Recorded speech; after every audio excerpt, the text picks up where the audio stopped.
빌립보서에서부터 데살로니가 전후서까지 교회 생활을 통한 무장 어제 좀 연결을 했었고요. 전신갑주를 입은 그 비밀에 대해서 염두에 두시면서 복음에 합당하다는 말은 복음에 딱 적합하게 복음에 일치해서 그렇게 삶을 살아가도록 하신다는 것이 바로 복음에 합당한 생활입니다.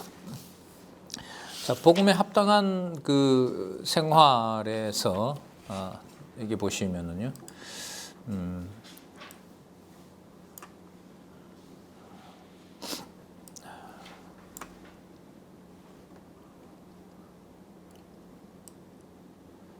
여기죠.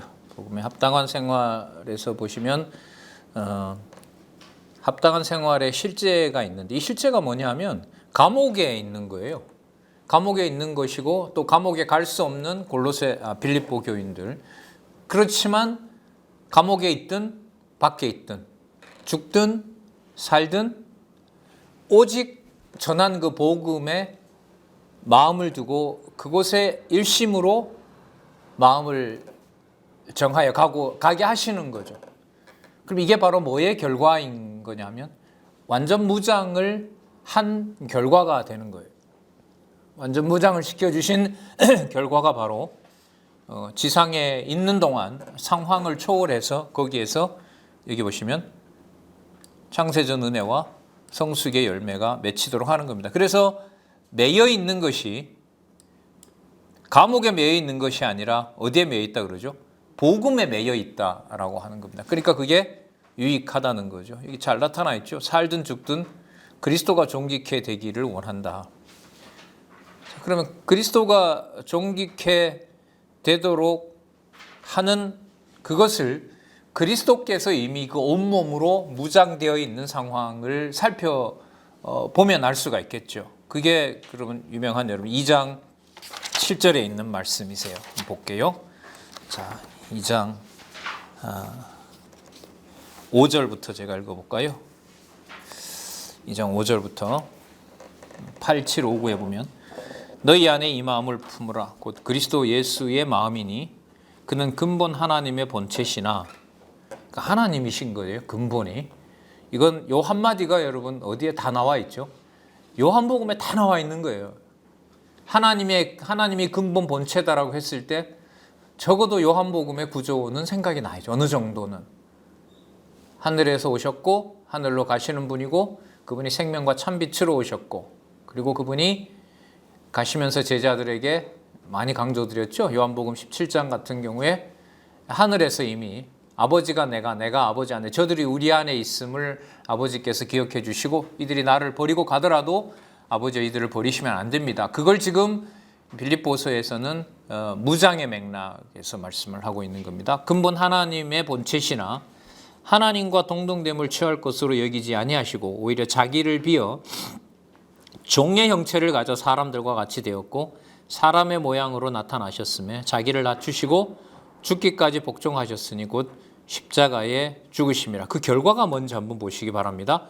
이러므로 하나님이 그를 지극히 높여 모든 이름 위에 뛰어난 이름을 주시고 하늘에 있는 자들과 땅에 있는 자들과 땅 아래에 있는 자들로 모두 무릎을 예수의 이름에 꿇게 하시고 이게 여러분 에베소서하고 연결이 안 될 수가 없잖아요. 이걸 어떻게 에베소서와 분리해서 할 수가 있겠습니까? 아까 1장 21절이었죠. 조금 전이어서 기억이 나요. 1장 21절이었었죠. 3장 22절이었나요? 그 다음에 6장 13절이었어요. 정사와 권세 모두 그리스도에게 주셨다고 했던 말씀이 있었잖아요. 자, 놀라운 거죠. 이 옥중서신이라고 전통적으로 그렇게 얘기했던 것 때문에 옥중에서 고난받는 것처럼 우리도 고난을 받아야 된다라는 걸 얼마나 이 선교 단체에서 여러 훈련들을 받을 때 이걸 쓰는지 몰라요.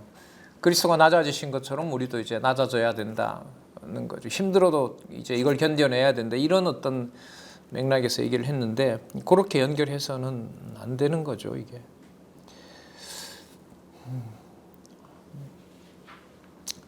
2장 12절에 보면은요. 8, 7, 6일에 그러므로 나의 사랑하는 자들아 너희가 나 있을 때뿐 아니라 더욱 지금 나 없을 때도 항상 복종하고 두렵고 떨림으로 너희 구원을 이루라. 왜냐하면은요. 자, 두렵고 떨리는 게요. 상황 때문에 두렵고 떨리는 게 아닙니다. 두렵고 떨린다 이 말은 내가 막 흔들리고 이런 게 아니에요. 그 13절에 보시면 너희 안에 행하시는 이는 하나님이시니 자기의 기쁘신 뜻을 위하여 너희로 소원을 두고 행하게 하시는 거예요. 그러면 내가 두렵게 떨린다는 말은 내 안에 그리스도가 하나님께서 그리스도가 하신 그 길을 따라가도록 하는 거라는 것을 잊어버리는 거죠. 그게 바로 두렵고 떨리는 겁니다. 그러니까 하나님 살아계신 증거를 망각하고 그걸 이제 함부로 가치가 없다는 걸로 평가해버리고 이렇게 되는 것이 바로 가장 두려운 거죠.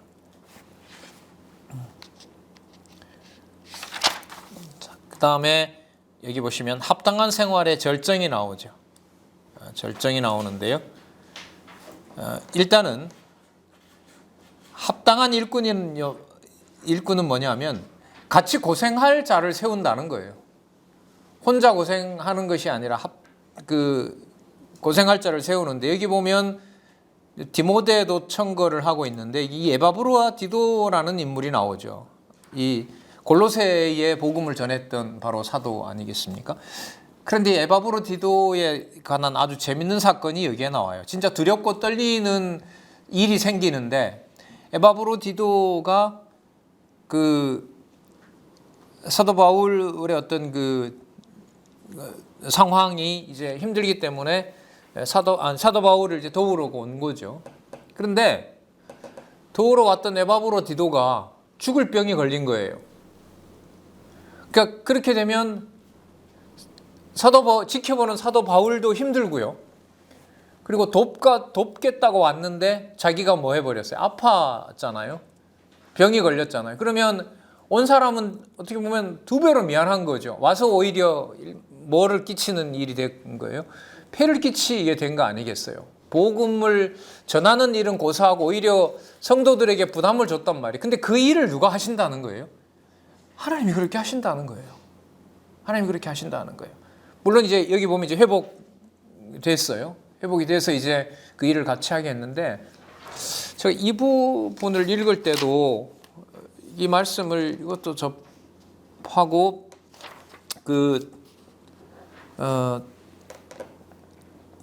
참 납득이 안 되더라고요. 그러니까 복음을 위해서 같이 사역을 하는데 보내준 그가 건강해야지 일을 하잖아요. 근데 그가 도우러 왔는데 자기가 도움을 받아야 될 신세로 만들어 놔버리는 거예요. 도대체 왜 이런 방식을 쓰느냐. 이게 참 받기가 힘든 거예요. 받아들이기가. 그런 고민을 참 많이 했었는데요. 답은 하나죠. 주께서예요. 주께서 에베소서부터서 와야 돼요. 이것도. 죽기까지 복종하셨다고 해서 아버지로부터 내친 게 아니잖아요. 이미 아버지 아들로 또 모든 권세의 머리로 확정을 해주셨기 때문에 그 확정된 머리의 권세를 자기 자녀와 자기 백성에게 그걸 구속이라는 엄청난 사역을 통해서 그들을 하나님 자녀로 모으시고자 하는 상상할 수 없는 그 자비와 긍휼의 역사가 그 속에 숨어 있는 거죠. 낮아지는 역사 속에. 자, 2장 28절 한번 볼게요. 그 에바브로 디도와 관련된 사건인데요. 2장 26절 한번 볼까요?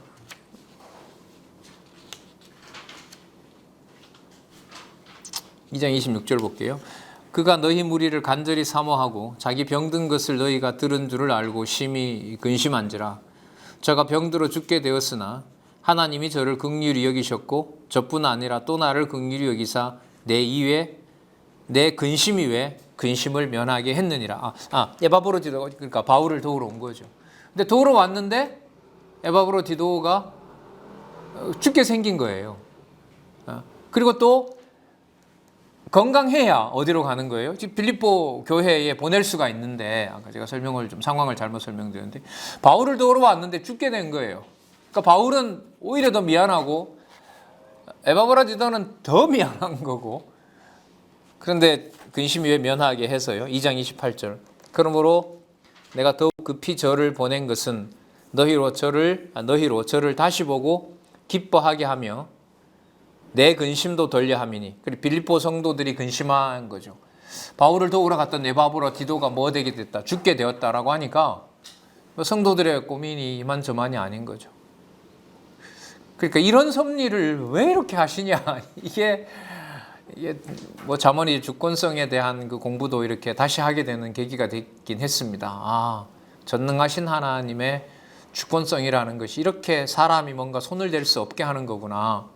하지만 하나님은 정하신 대로 당신의 존재를 계시하는 거구나. 이렇게 이제 깨닫게 되는 계기가 되기도 했는데요. 29절. 그러므로 너희가 주 안에서 모든 기쁨으로 저를 영접하고 또 이와 같은 자들을 존귀히 여기라.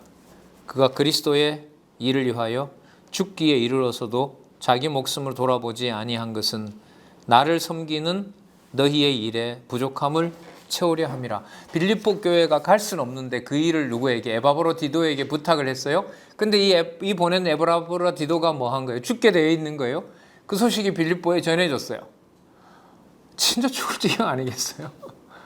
근데 회복됐다고 해요. 그러니까 사도 바울이 빨리 빌립보 교회에 가서 내 사정도 괜찮고 에바브라 디도 자신도 괜찮다는 거 성도들에게 알려주라는 거죠. 상상이 가시지요? 만나고 얼마나 기뻤겠어요. 코로나 상황이 우리 이제 다음 주부터 이제 의료진부터 이제 백신을 접종한다고 하는데요. 올 7월 되면 한 60% 되고 11월 되면 전 국민 다 이제 좀 글쎄요 어떻게 진행될는지는 모르겠습니다만 그 전체 뭐 한 70% 정도 맞으면 항체가 전 국민이 다 형성되는 발판은 마련이 된다고 하니까요. 모르겠습니다. 그때 우리가 진짜 만나게 됐을 때 그 교회의 의미가 무엇인지 하나님이 지금 따로 떼어놨지 않습니까? 아마 성숙하게 되는 귀한 그런 계기가 되지 않겠나 이런 생각을 합니다. 자, 그리고 아주 단호한 얘기를 하죠. 이런 어려운 상황이니까 아마 비난하고 그랬을 거 아니겠어요, 대적들이. 자, 이런 교회의 그 생활의 귀한 이 가치를 모르는 자들을 3장 2절에 보면 뭐라고 칭하냐면요. 개들을 삼가하고 행악하는 자들을 삼가하고 손할례당을 삼가하라. 유대인들이 아주 무섭죠. 그냥 개 취급해버리는 거예요. 지저대는 개와 같은 자들이라는 거죠. 그러나 이런 자들은 오히려 보면 드러나죠. 악한 짓 할 때 드러나는데 골로새에 가면 이런 자들이 천사로 가장하는 거예요. 천사의 옷을 입고 오니까 알 방법이 없어요. 그걸 이제 골로새 교인들에게 알려주는 내용이 골로새서입니다. 그러니까 교회 생활을 통한 무장이라고 하는 것이 바로 전신갑주를 입게 하는 그 완성의 과정이라고 할 수가 있는 거죠. 진리의 말씀으로 무장시켜주는 내용이라고 할 수가 있습니다. 3장 10절 한번 볼까요? 8775에 보면 8775에 보면 내가 그리스도와 그 부활의 권능과 그 고난에 참여함을 알려하여 그의 죽으심을 본받아 어찌하든지 죽은 자 가운데서 부활에 이르리 하노니. 한마디로 말하면 뭘 넘어서는 거죠. 영적으로 완전 무장되어 있기 때문에 그리스도의 죽으심을 본받고, 자, 그 다음에 앞부분에 나왔죠. 부활의 권능과 그 고난에 참여하도록 자기가 이루고자 한다는 거죠. 성령께서 해 가시는 사역인 겁니다. 자, 그리고 3장 12절에서부터 보면 표대와 영광에 대한 추구가 여기에 나옵니다. 아까 부활이 나왔으니까요. 그 죽음에 대해서는 넘어설 수 있는 그 무장을 시켜주는 거죠.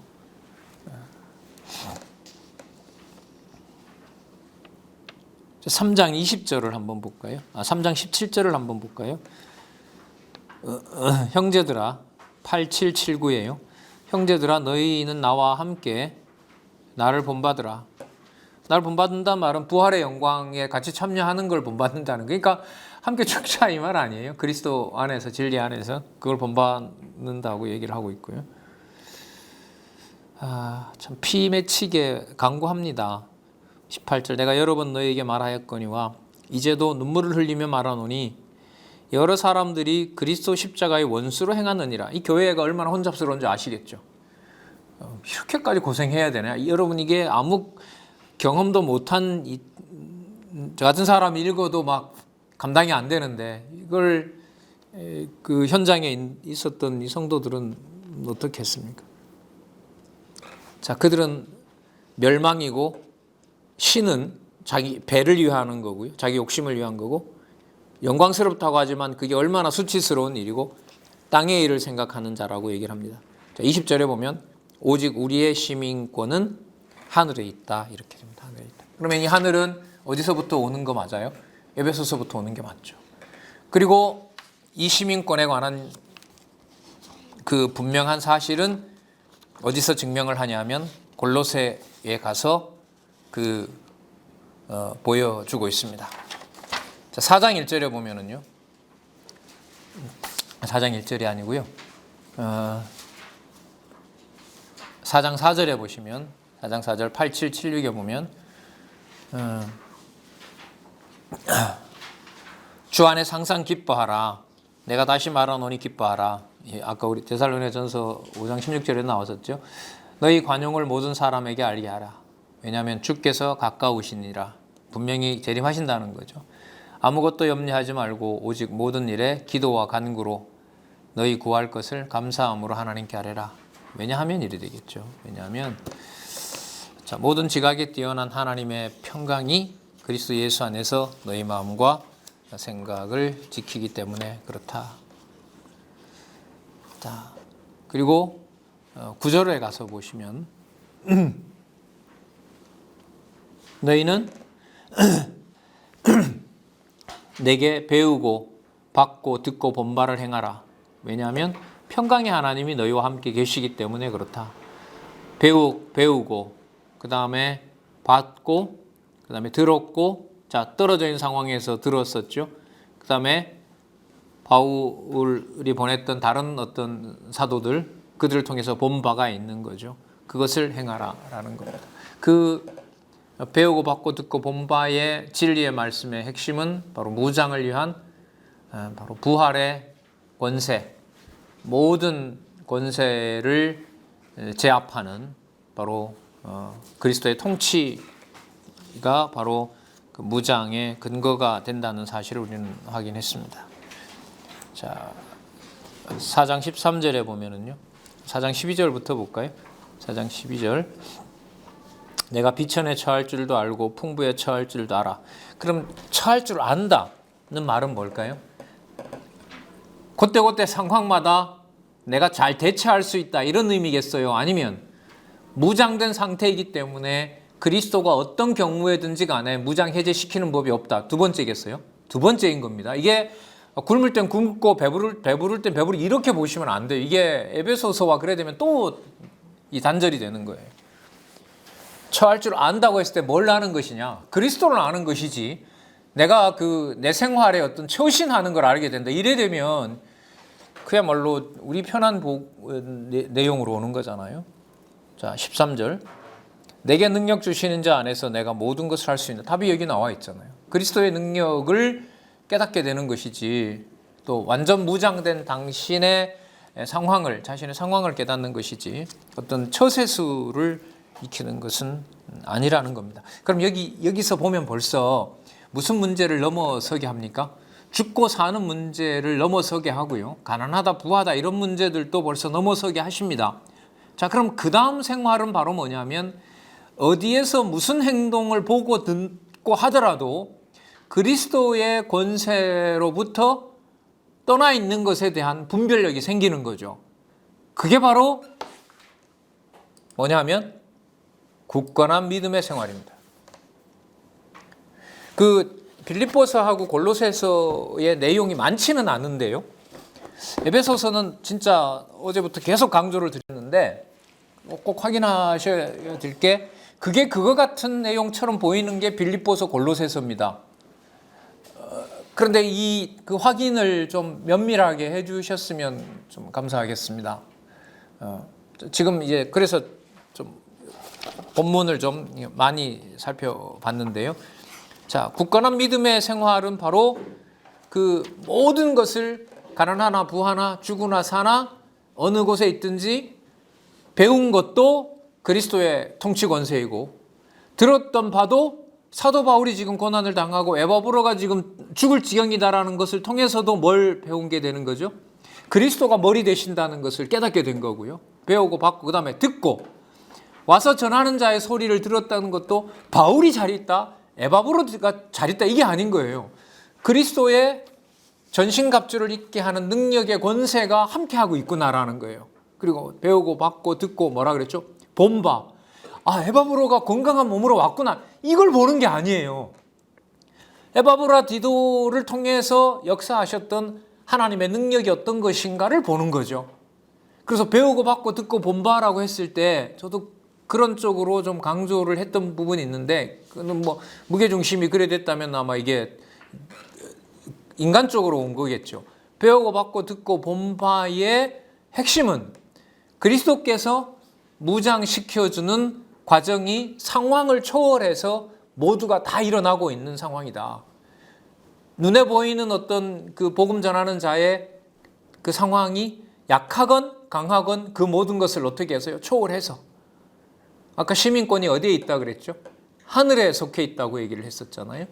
그리고 하늘에 속한 시민권이라면 지상에서 아까 부활의 권세를 붙받자라는 말은 무슨 문제를 넘어서게 하는 거예요? 죽음의 문제를 넘어서게 하는 거라는 것을 앞부분에 이미 또 살펴봤던 거죠. 자, 그러면 골로새서에 가서 우리 한번 볼까요? 굳은 믿음의 생활은 자, 이렇게 되어 있습니다. 여기 보시면 복음과 진리에 대한 확증인 겁니다. 이 진리 나왔을 때 어떤 타이틀로 달려 있었죠? 여기 한번 보세요. 에베소서에 여기 보세요. 에베소서의 주제가 뭐예요? 교회의 진리죠. 이걸 염두에 두지 않으면 안 되는 거예요. 이게 제목으로 이렇게 크게 묶어 놓은 거기 때문에 자, 골로새서에서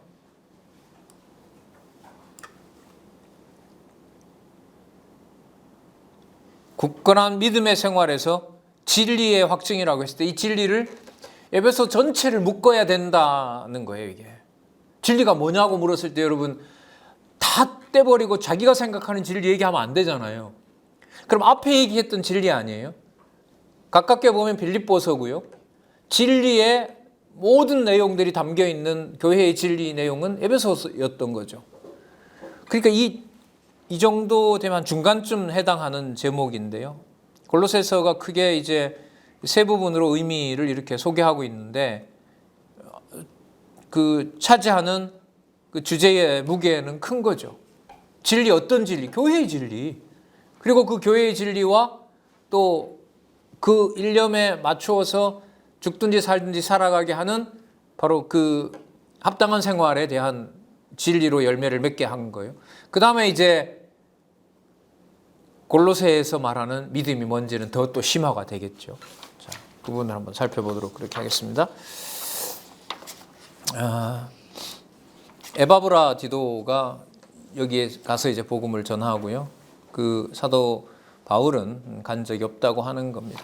뭐 가든 가지 않든 그 문제는 이미 에베소서와 빌립보서에서 다 초월한 거죠. 예. 그러니까 사도 바울이 가야 무장되고 사도 바울이 가지 않으면 무장이 안 되고 이런 것도 아닌 거예요. 그래서 우리 원로의 강의에 그런 거 많이 나오잖아요. 내가 그리워서 나를 보고 나랑 친해지고자 부르는 건지 말씀이 그립고 말씀이 갈급해서 하는 건지 어떨 때 헷갈린다고 그렇게 얘기하시는 거 여러분들 아마 많이 들었을 겁니다. 그 모든 상황을 진리에 초점을 맞추도록 이 성령께서 주관해 주셔야 되는 거죠. 여러분 아까 빌립보서 2장에는 그리스도께서 죽기까지 복종하셨다는 데에서 그리스도가 무장의 실제를 보여주신 걸 우리가 아까 빌립보서에서 봤죠. 골로새서에서는요. 그런 그리스도의 죽기까지 복종하신 그 부활의 능력을 가진 권세를 어디에다 맞추냐면요. 그렇게 하신 것이 그가 얼마나 뛰어난 하나님의 아들로서 권세를 가지고 있는가 쪽으로 옮겨요. 상황은 똑같아요. 사도 바울은 여전히 감옥에 갇혀 있어요. 그런데 빌립보서에서는 낮아지고 죽기까지 복종하셨던 분의 부활의 권세 쪽에 맞추어서 무장을 설명하신 거라면은요. 골로새서에 오면 시민권이 하늘에 있도록 한 그 주체이신 그리스도가 얼마나 놀라운 분인지를 감옥에 있고 감옥에 있는 바울을 안타깝게 여기는 성도들에게 깊은 깨달음을 주는 겁니다. 그러니까 더 무장시키면 더 흔들어도 뭐 하지 않는 거죠. 더 흔들리지 않도록 하기 위해서. 자, 그리스도를 이렇게 소개합니다. 1장 15절입니다. 굳건한 믿음의 생활의 전제라고 서론이라고 할 수가 있겠죠. 참 놀라운 내용입니다. 이 부분은. 자, 1장 15절부터 보도록 하겠습니다. 하나님의 아들 그리스도에 대해서 설명하는 겁니다. 그는 보이지 아니하는 하나님의 형상이요. 하나님이 오신 거죠. 모든 창조물 보자 먼저 나신 자니. 어디에 나오죠? 잠언 8장 22절에서부터 31절에 보면 아주 상세하게 나와 있죠. 16절 만물이 그에게 창조되되 하늘과 땅에서 보이는 것들과 보이지 않는 것들과 혹은 보좌들이나 주관자들이나 정사들이나 권세들이나 아까는 그 정사와 권세를 그리스도가 단지 맡았다 주관하신다라고 했는데 이걸 보면 그 모든 것들을 다 만들어내신 분이 누구라는 거예요? 그리스도라는 거예요. 심화가 맞죠? 권세들이나 만물이 다 그로 말미암아 그를 위하여 창조되었고 또 그가 만물보다 먼저 계시고 요한복음에 나옵니다. 만물이 그 안에서 함께 섰느니라. 만물이 움직이는 것이 그와 더불어서 가능한 겁니다. 에베소서에서는 어떤 말씀으로 나왔냐면 충만케 하신다 그랬죠. 그리스도의 통치가 미치지 않는 곳이 없는 겁니다. 18절 그는 몸인 교회의 머리라. 그가 근본이요 죽은 자들 가운데서 먼저 나신 자니 친히 만물의 으뜸이 되려 하심이라. 아버지께서는 모든 충만으로 예수 안에 거하게 하시고 충만 오늘 많이 나오죠. 이 세상 만물에 그리스도의 통치가 꽉 차 있는 것처럼 그리스도 안에 아버지의 모든 권능이 꽉 차 있는 겁니다. 그리고 20절 그의 십자가의 피로 화평을 이루사 화평과 관련된 내용이 빌레몬서에 가면 더 상세하게 나오죠. 만물 곧 땅에 있는 것들이나 하늘에 있는 것들을 그로 말미암아 자기와 뭐되게 화목해 되기를 기뻐하심이라. 그러면 화목해 됐으니까요. 골로새 교인들이 좀 흔들리더라도 화목은 깨질까요? 안 깨질까요? 안 깨지는 겁니다. 그러니까 제가 왜 그런 말에 민감하다 그랬잖아요. 요즘 교회가 좀 이상해. 이런 말에 되게 민감해요. 뭐 제가 잘나서 그런 게 아니라 이런 내용을 이렇게 매치를 시킬 수가 없잖아요. 그 말은 가정교회를 포함해서요. 예를 들면 글쎄 요즘은 함부로 그런 말들을 안 하는 문화로 가고 있긴 합니다만 그 가장이랍시고 집이 왜 이렇냐 이런 말을 세상 사람들 좀 하잖아요. 저도 한 것 같아요. 가장이랍시고 내 마음에 안 드는 분위기가 연출이 되면 집이 왜 이래? 네, 여러분들은 안 하셨죠? 그런 말 안 하신 것 같은데 저는 좀 한 것 같아요. 건방진 소리죠, 진짜. 이게 얼마나 진짜 이게 웃기냐 하면은요, 교회에서 아침부터 그 강론을 하고 왔어요. 그리고 그리스도가 교회의 머리시고 가정교회의 주인이시고 열심히 했어요. 그리고 집에 와서 내 눈에 뭔가 안 맞아요. 한마디에 끝장이 나죠. 집이 왜 이러냐? 아이고, 참. 받아치더라고요, 그 말을. 교회가 가정교회가 근본이고 뭐고 해도 한순간에 무너지네? 이렇게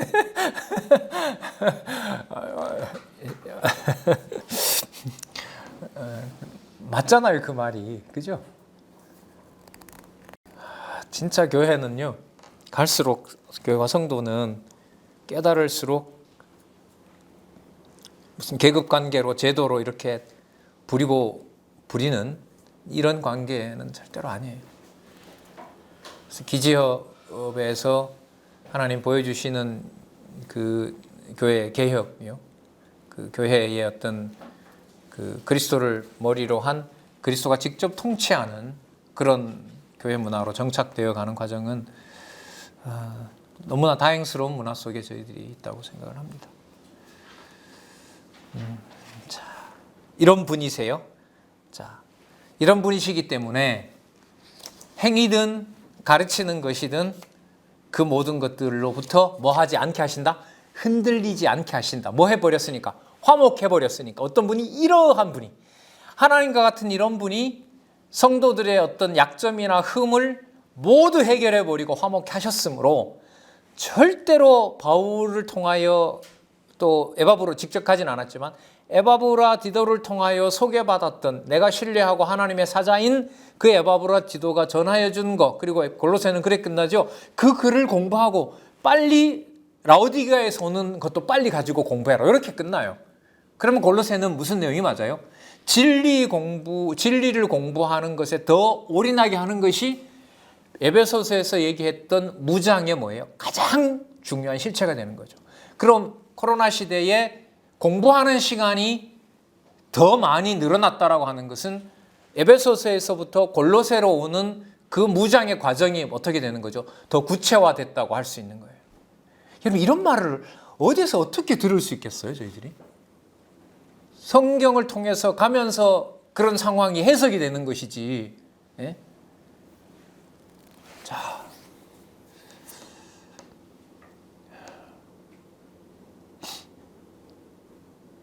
(1장 28절) 좀 보고 넘어가겠습니다. 8811이죠.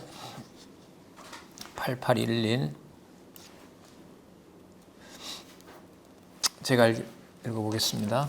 1장 28절. 우리가 그를 전파하여 각 사람을 권하고 모든 지혜로 각 사람을 가르치면 각 사람을 그리스도 안에서 어떤 자로요? 완전한 자로 세우려 함이라. 완전한 자는 아까 무슨 개념이 나왔습니까? 화목해 하셨으므로 흠이 없는 자인 거예요. 그리스도 안에서 완전한 자로 세우는 겁니다. 이게 도덕적 행실을 말하는 게 아니죠. 그리스도 안에 있는 성도의 흔들 수 없는 가치를 말하는 겁니다. 이를 위하여 나도 내 속에서 능력으로 역사하는 이의 역사를 따라 힘을 다하여 수고하노라, 이렇게 말합니다.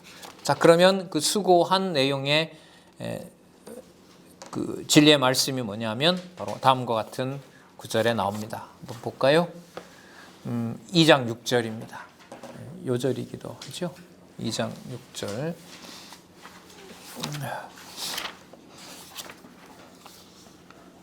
자, 제가 읽어볼게요. 그러므로 너희가 그리스도 예수를 주로 받았으니, 이때 주는 여호와라는 개념을 연상시킨다 그랬죠. 그리스도 예수를 주로 받았으니 그 안에서 행하되 그 안에 뿌리를 박으며 세움을 입고 교훈을 받은 대로 믿음에 굳게 서서 감사함을 넘치게 하라. 여기서 이제 이 저자는 요절과 주제를 뽑아낸 거죠. 자, 그 다음 8절. 그러므로 철학과 헛된 속임수로 너희를 노력할까 주의하라. 이것이 사람의 의정과 세상의 기초학문, 세상의 초등학문은 뭐 초등학교 이런 지식이 아니라요, 세상 중심의 학문, 이게 바로 세상의 초등학문입니다. 이 당시로 보면 세상을 하나님이 창조한 것이 아니라 물질이 돌고 돈다. 당시에 유행했던 사상은요, 일반적으로 물질이 돌고 도는 것이지, 바로 창조주는 존재하는 것은 아니다. 이게 바로 세상의 초등학문의 핵심입니다. 그리스도를 쫓음이 아니니라. 그런데 9절, 그리스도 안에는 신성의 충만함이 뭐로 거해요? 육체로 거하세요. 육체로 오신 게 분명한데 거기에 뭐가 가득해요? 하나님의 신성이 충만한 거예요. 여러분, 이 9절 앞부분, 9절 전체가 신성의 충만함이 육체로 거한다는 이 구절의 모든 내용이 어디에 기록되어 있죠? 그리스도가 육체로 오셨는데 그분이 바로 누구다? 하나님의 아들이고 그분이 하나님이다라는 게 어디서부터 어디까지 내용이죠? 마태복음부터 사도행전 1장 11절 말씀이에요, 이게. 그래서 분량이 적은 문제를 빨리 끝낼 수 있는 그런 내용이다라는 게 아닌 거예요, 이게 서신서가. 9절에다가 동그라미를 하시고요. 마태복음에서부터 사도행전 1장 11절 이렇게 메모를 하시면 좋겠습니다. 그리고 이건 건 뭐 제가 이렇게 알아내고 뭐 이런 게 아니라요. 강론집에서 지금 여기 서신서잖아요, 이게. 성령에 의한 성취인데 성령에 의한 성취 내용에 무슨 근거를 꼭 제시를 하고 있어요? 복음서 근거를, 예수에 의한 성취 내용의 근거를 제시하고 있거든요, 이 저자가. 바로 거기에서 이제 힌트를 얻은 거죠. 그래서 성경은 한마디로 줄이고요. 예수님께서 그래 말씀하시죠. 너희가 성경에서 영생을 얻는 줄 알고 성경을 상고하거니와 그 성경은 내게 대하여 증거하는 것이로다. 그냥 한마디로 줄여버리세요, 그 많은 내용들을. 그리고 또 하나는 한 개념을 가지고 어떻게 해요? 많은 내용으로 풀어놓아요. 이 구절 같은 경우에 그리스도 안에 신성의 충만함이 육체로 거하세요. 육체로 왜 오셨냐면 마태복음의 기준으로 보면 뭘 이루시려고? 삼직을 성취하시려고요. 마가복음 기준으로 보면 마리아와 요셉의 아들이 아니라 하나님의 아들로 오셔서 부활하셔서 우편에 앉은 걸 보여주기 위해서요. 누가복음은요, 사역을 하기 위해서 이 땅에 육체를 가지고 오셨던 거죠. 그분이 그런데 어떤 분이세요? 신성의 충만함이 거하시는 하나님이신 거예요. 그러면 여러분 9절 한 절은 적어도 마태복음부터 사도행전 1장 11절까지가 바탕이 돼야 되는 겁니다. 이 무거운 토대를 밑바탕에 두고 자, 뭐와 연관시켜야 되냐면 에베소서에서부터 와야 되는 거예요. 그러면 무슨 내용의 의미가 부각이 되죠? 아, 이게 바로 교회 무장의 어마어마한 이 성이 마련이 되는 거구나. 그리스도의 진리의 성이 마련이 되는 거구나. 이걸 이제 우리가 확인할 수가 있는 거죠. 그 다음에 더 명확하죠? 너희도 그 안에서 충만해졌으니, 누가 뭐래도 군사인 거예요. 우리는 그의 그 세상 권세를 제압하는 그런 무장을 하고 있는 겁니다. 그 안에 충만하여졌으니, 그 안에서 충만하여졌으니 그는 모든 정사와, 또 나옵니다, 모든 정사와 권세의 머리시라. 여러분 지금 소개하고 있는 내용들이 전부 무장과 관계가 된 내용들입니다. 여러분 다 느끼시겠지만은요. 자, 그렇다면 고생스럽게 어제 말씀드렸잖아요. 천사 같은 자, 사도 바울과 비교할 수 없이 아주 그 따라서 본을 삼고 싶은 자, 그 다음에 신비주의가들, 율법주의자들, 철학자들, 똑똑한 사람들이 다 모여 있는 데가 이 골로새인데 무엇은 부정해요? 육체로 오신 그리스도의 부활을 믿지 않는 자들인 거예요. 믿는다고 하면서도 뭘 받기는 꺼려해요. 고난 받는 걸 살살살 피해나가요. 그리고 성도들에게 자기만 피해갈 뿐만 아니라 요렇게 하면 사도 바울처럼 고난 받을 필요가 없다고 그렇게 거짓말을 삿된 길로 인도하는 거죠. 그게 바로 이 골로새서에서 굳건하게 되는 믿음의 생활과 관련된 겁니다. 또 강조를 하는데요. 13절 볼까요? 2장 13절. 거짓된 의문을 경계하라는 그 말씀과 관련된 부분입니다. 자, 2장 13절에 보시면 또 너희의 범죄와 육체의 무할례로 죽었던 너희를 하나님이 그와 함께 살리시고 우리에게 모든 죄를 사하시고, 아까 화목케 하셨다고 했죠. 우리를 거스리고 우리를 대적하는 의문에 쓴 증서를 도말하시고, 이건 율법을 말하는 거예요. 자, 봐라, 모세율법에 기록되어 있지 않았느냐, 그러니까 섬겨야 되지 않느냐, 이렇게 얘기하는 겁니다. 이걸 섬기지 않으니까 교회가 이렇게 혼란스러운 거 아니냐. 증서를 도말하시고 제하여 버리사 십자가에 못 박으시고, 15절 보시기 바랍니다. 또 나옵니다. 정사와 권세를 벗어버려 밝히 드러내시고, 뭘 비교하고 있습니까? 십자가로 승리하셨다라는 걸로 얘기합니다. 그러니까 십자가는 패배의 상징이 아니라 뭐의 상징입니까? 무장을 통하여 승리하게 된다는 상징인 겁니다. 그러나 빌립보나 골로새 여기에 들어와 있는 거짓 지도자들은 무엇을 피해 가도록 해요? 갈라디아서 교회까지 다 나왔었죠. 십자가를 피해 가도록. 그것이 복음인 것처럼 그렇게 거짓말을 하는 거죠. 그 상황에서 굳건한 믿음의 생활을 하도록 이렇게 알려주고 있는 겁니다. 자, 또 나오죠. 2장 19절에 보면 2장 18절에 보겠습니다. 이게 얼마나 그 진리가 아니면 분별하기가 힘든 상황인지 좀 여기에 나오거든요. 2장 18절. 누구든지 일부러 겸손함과, 일부러 겸손해요. 참 정확하게 지적하죠. 저 겸손을 어디에서 온 것이냐 이걸 지금 밝혀주고 있으니까요. 다른 목적을 가지고 그러는 거죠. 일부러 겸손함과 천사 숭배함을 인하여 너희 상을 빼앗지 못하게 하라. 천사를 숭배해요. 마치 신을 숭배하는 것처럼. 제가 그 본 것을 의지하여 육체의 마음을 쫓아 헛되이 과장하고 계시 받은 것처럼 막 과장하는 거예요. 나도 봤다. 사도 바울이 막 삼층천에 갔다고 하는데 나도 봤다. 그리고 막 그 과장을 하는 거죠. 신비주의자들이. 그것은 머리를 붙들지 아니하는지라. 온몸이 머리로 말미암아 마디와 힘줄로 공급함을 놓고 연합하여. 이게 바로 무장되는 원천이 바로 여기에 있는 거죠. 하나님이 자라게 하심으로 자라느니라. 결론이 명확하죠. 그리스도께서 전신갑주를 입게 하시는 분이시다. 자, 그 다음에 여러분이 3장 4장에 가면 그래서 잘 아시는 말씀이죠. 위의 것을 생각하고 땅의 것을 생각하지 말라. 왜냐하면 시민권이 하늘에 있으므로 이게 이제 3장에서부터 4장까지 알려주는 말씀입니다. 자, 아까 1장에서 하나님의 보이지 않는 형상이라고 했죠. 이게 또 나옵니다. 그러니까 여러분 이 서신서의 내용이 4장, 5장 요 정도 되잖아요. 이걸 반복하면 누구든 다 알 수가 있어요.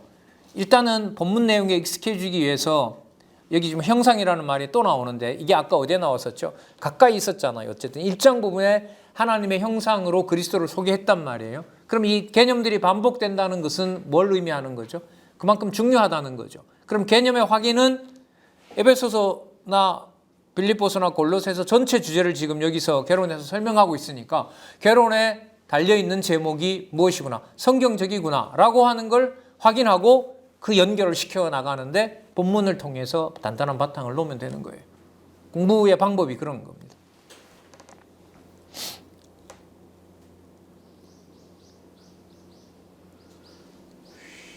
자, 13장 8절 보면은요. 이제는 너희가 이 모든 것을 벗어버리라. 우상 숭배를 다 벗어버리라는 말씀인 겁니다. 분과 악의와 회방과 너희 입에 부끄러운 말이라. 교회가 어떤 상황인 줄 아시겠죠? 누구 탓이다라고 분내고요. 아무리 겸손하게 보이더라도 다 그 속에 어떤 악한 의도를 가지고 있고요. 돕기는커녕 회방하고요. 자기만 하지 않을 뿐만 아니라 남도 못하게 하는 거 있잖아요. 참 사악한 거잖아요, 인간적으로. 그리스도가 이런 말을 이미 하셨죠. 바리새인들에 대해서 뭐라고 정죄하셨어요?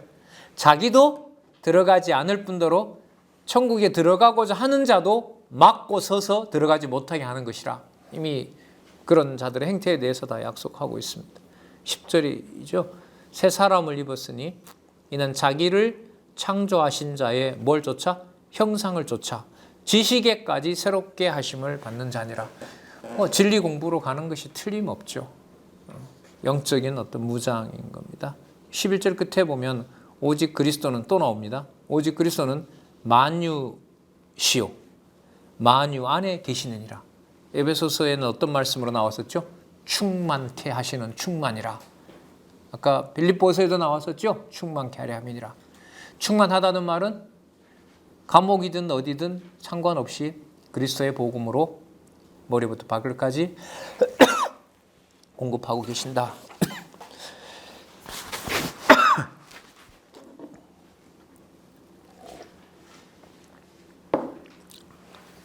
16절 한번 볼까요? 다른 본문들도 다 꼭 확인해 주시길 바라고요. 자, 그리스도의 말씀이 너희 속에 풍성히 거하여 모든 지혜로 피차 가르치며 권고하고 이게 교회 문화예요. 이게 무장된 교회 문화 모습인 겁니다. 무장해가는 교회 문화. 시와 찬미와 신령한 노래를 부르며. 여러분 시, 우리 시편 있죠? 그 다음에 찬미,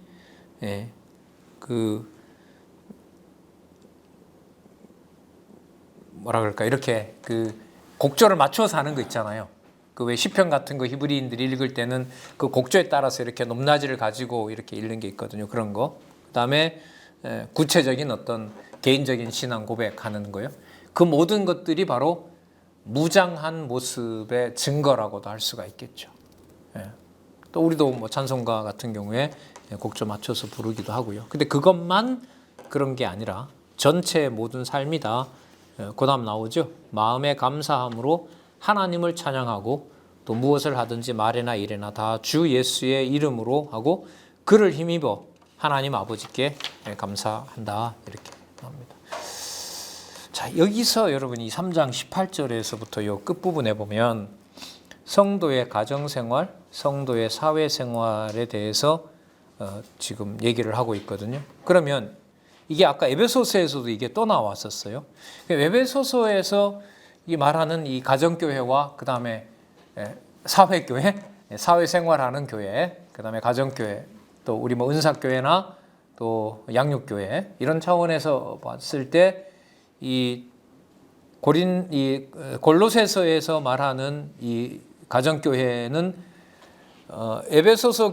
에베소서에서 말하는 그 가정교회가 가정교회의 원천과 출발이 아담 때부터 되어 있다는 것을 말을 하고 있는 거라면 골로새 교회의 가정교회에 대한 소개는 뭐냐 하면 어떤 경우에라도 자 이렇게 비교를 할게요. 예수님께서 누가복음에 보면 내가 유대인들에게 그래 말씀하시잖아요. 내가 평안을 주러 온 것이 아니라 뭐 하러 왔다 그러죠? 뭘 주러 왔다 그래요? 불화케 하려고 왔다 그러잖아요. 그리고 뭘 다 깨놔요? 유대인들의 가족관계를 다 해체시켜 놔요. 그리고 12제자들을 누구로 불러요? 하나님의 자녀고 누가 내 형제의 자녀냐라고 해서 이방인들까지 누가 된다는 거예요? 가족이 된다는 거예요. 그 예수님이 오셔서 생육하고 번성하고 땅에 충만하도록 하는 가정교회의 역사가 에베소서에서는 아담이 에덴 동산에서 하나님으로부터 쫓겨나서 하와와 한 몸을 이루면서 교회 생활이 시작됐다라는 그 원천을 설명을 해주고 있어요. 골로새서에서 이 가정교회는 바로 어디에 초점을 두냐 하면 어떤 경우에라도 진리의 말씀을 통하여 가정교회는 뭐 하지 않는다? 흔들리지 않는다는 거예요. 그러니까 육체적인 관계로 만들어진 육정으로 만들어진 가족 관계가 끝났고 아까 그 의문을 도말한다 그랬잖아요. 율법을 지키기 때문에 가정이 가능한 것이 아니라 그리스도께서 화목하게 하신 그 진리의 말씀으로 하나님의 교회를 돌보고 있기 때문에 어떤 경우에라도 가정교회와 사회생활, 그러니까 영역이 필요 없는 거죠. 모든 영역에서 한계를 지을 필요가 없는 거죠. 모든 영역에서 하나님의 돌보심과 하나님의 무장시키는 역사가 일어나고 있기 때문에 가정에서 자 그래서 3장 8절에 보면 주 안에서 마땅하니라 주 안에서 기쁘게 하라. 21절에 보면 너희 자녀를 경록해 하지 말고 낙심하게 하지 말라. 그리고 3장 1절에 보면 상전들아 의와 공평을 종들에게 베풀지니 너희에게도 하늘에 누가 계시다? 상전이 계시다. 이렇게 얘기를 하고 있습니다. 자 그러면서 사도 바울이 4절에 보면 4장 4절에 보면 4장 3절부터 볼게요. 4장 3절 8840 또한 우리를 위하여 기도하되 하나님이 전도할 문을 우리에게 열어주사 그리스도의 비밀을 말하게 하시기를 구하노라. 내가 이것을 인하여 매임을 당하였노라. 자 그리하면보다 뭐뭐 하기 위하여 왜 매임을 당했냐 하면은요 내가 마땅히 할 말로써 이 비밀을 나타내려 하려고 그렇게 된 것이다.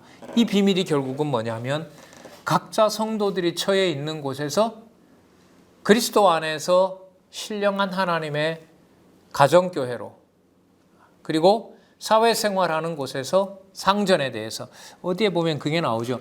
믿는 상전에게 강조하는 부분이 나오는 거죠. 믿지 않는 상전에게도 하나님 앞에서 복종할 뿐만 아니라 믿는 상전이라면 더더욱 더 하지 않느냐라는 이제 그 상황이 그런 게 있었던가 봐요, 역사적으로. 지금도 물론 뭐 얼마든지 할 수 있는 얘기인 거고요. 자, 이렇게 해서 굳건한 믿음의 생활을 가능하게 하는 것을 에베소서에서 계속해서 이렇게 이어오고 있습니다. 좀 이 흥미로운 부분이 있는데요. 여러분 4장 9절에 한번 볼게요. 4장 9절에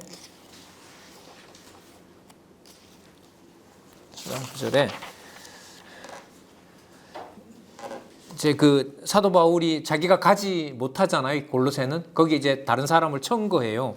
두기고와 오네시모를 소개하는데 9절에 보면 신실하고 사랑을 받는 형제 오네시모를 함께 보내노니, 이 오네시모가 누구죠?